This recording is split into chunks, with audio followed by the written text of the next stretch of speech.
I'm Hélène Cohen. Going back to something I've said before, the Warnock report talks about teacher training. Now, that's, as I say, 40 years ago. I was lucky because I did my teacher training. I completed it in 1985, so you can all work out how old I am. That was what I hadn't realised is how soon that was after the Warnock report. And I was very lucky because I did a B.Ed and Bachelor of Education, and what was amazing about that is that in my day you could train for primary and secondary, and you didn't have to choose between them, which was fantastic. So I've trained for everything. But we also had special needs module that was compulsory as well as the optional ones, and I was taught specifically about dyslexia. We were in Enfield, and Enfield was one of the very, very few boroughs in that time that believed dyslexia was actually something that was real. So we had the advantage of being taught about dyslexia. So I've had an understanding of that for a long time. That meant from the day I stepped into a classroom as a teacher, I had some understanding about special needs. I had an empathy with special needs, and I was able to address it. That isn't what's happening in education today. What's happening is there is minimal introduction to special needs in the teacher training.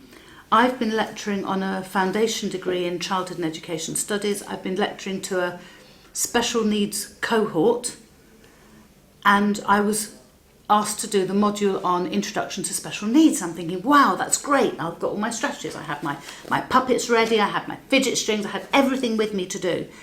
And I looked at what I had to deliver, and it was policy, going back to the 1600s.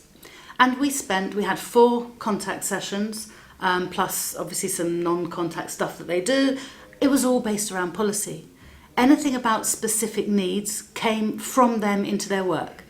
And I then decided to teach it differently because I feel so strongly about it. So I redid all the slides, and I did them in ways that used strategies that would support learning. And I explain the strategies. I explain that part of the reason for the strategies is simply that I need them because I'm dyslexic.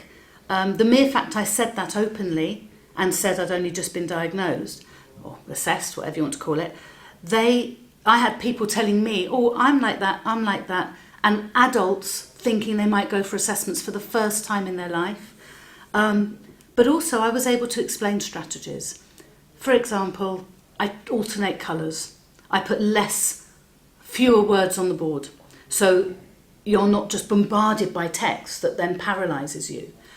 We talked things through. It was interactive text. You could talk about the issues. There were questions and answers. So it was an engaging activity. So those of you who, like me, you remember something if you've heard it, even if it's only your own voice, had a chance to articulate.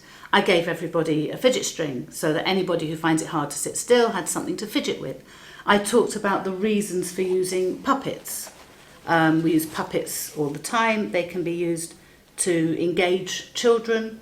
But the important thing about using puppets is you have to be somebody who understands the puppet. Because if you just stand there looking at it and wave it, that does nothing. But if you've just got it there and you're sort of ignoring it, but the puppet's doing slight things, children will come and talk to it. That's a very good way of getting in when it comes to the mental health issues. So there are loads of different ways puppets can be helpful. I taught all these strategies and more. We did a lot of work on strategies, but there was not in the course.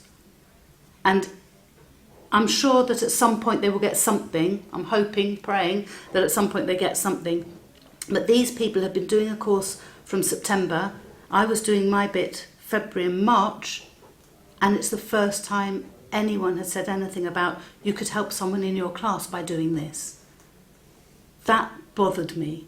These were TAs in classrooms, people who work with children, and they weren't being given strategies. And the ones I gave them were not expensive strategies. So although there isn't the money to support things, if you've got the education of the teachers and of the TAs, if the education is there for them and they have the understanding, they can put in place strategies that will actually help people to learn. The priority has to be on each child being an individual, not looking at a label as a whole. Oh yes, that's dyslexia, so you can't read and you can't write and you can't spell. There's way more to it than that. It's about processing information. It's about remembering things. It's about sequencing things. It's about words that are in your head reaching the page. In my own doctorate, I had a fantastic viva, absolutely fantastic. The problem is, a lot of what I said was not on the page.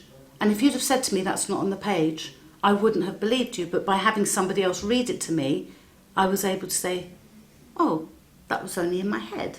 How did that happen? Also, rewriting stuff to resubmit. I'm seeing how my information was just all over the place. When I'm trying to gather information, it's like, well, where do I look? It's everywhere. It's disorganised. That's not what people focus on. They focus on teaching these children how to spell. We have spell checks. Let's teach children how to be organised, strategies for getting ideas into their head. The same is true with things like AS and ADHD. You have a lot of misunderstood children. And selective mutism. That's something I feel very, very strongly about. You can have a child in front of you who isn't saying anything and you think they're being willful or rude. They're actually paralysed and cannot speak. That's not willful, that's not rude, but it is misunderstood because you're not going to face somebody with selective mutism every day of your life, so you're not trained in it. And therefore you could actually make it worse. So we need that sort of training. And again, what works with one selective mute is not going to work with somebody else because everyone presents differently. The naughty child might not be being naughty. They may just be totally overwhelmed by the senses in that classroom because the display which they've been told to put up, because it's so colourful and engaging, is actually hurting that child's head because they are sensually overwhelmed. It could be a light buzzing and all they can hear is that light buzzing. And so they haven't focused on the lesson, so they're in trouble for being naughty. There was one lesson I taught once. You learn from your children all the time. I'd made this wonderful flip chart. I was really proud of it. And it was for this spelling programme. And there were lines for them to gradually build the word on. And I'd made this flip chart. I was really happy. I was 1 pixel out with 2 of the lines that were quite near to each other. And one of the children in the class, it was a secondary school, came to me at the end of the lesson. I said, oh, how was it? And he said, there's a pixel out in those lines. And he'd been sat there and all he'd taken in for the entire lesson was that pixel. It had bothered him so much he couldn't see anything else. He was autistic. I now know that the lines have to be on exactly the same pixel. I've learned. But it's also about learning that hadn't bothered anyone else in the class. He wasn't the only kid with autism. But that bothered him. So we have to know our individual children. We need training to do that. We need to know the things to look out for. And the training just isn't there. Children are getting misunderstood. The class sizes are big. The teaching resources are low. And that means that these children are getting missed.